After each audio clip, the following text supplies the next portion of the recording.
He was accused of stabbing an Oceanside high school football player during a gang fight.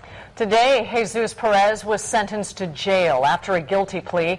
10 News reporter Steve Fiorina was in court at Vista and tells us why he pleaded guilty to a lesser charge than initially brought.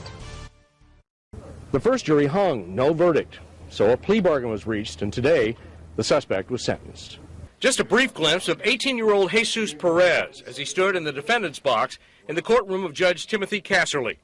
Perez has been in jail since his arrest almost exactly a year ago. The DA said Perez was involved in a gang brawl and hate crime that night in November of '09.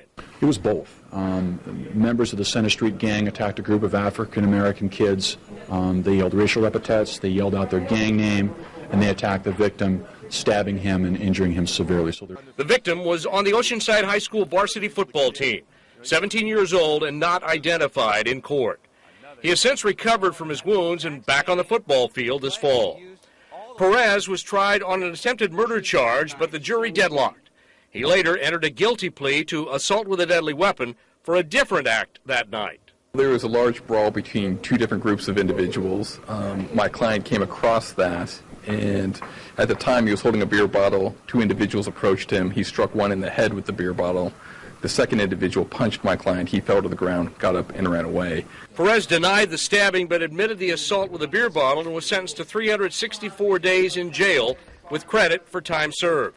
He's being processed for release from county jail. Perez will stay in custody. The sheriff will release him, but Immigration and Customs Enforcement, ICE, has a hold, and they may deport him. Steve Fiorina, 10 News.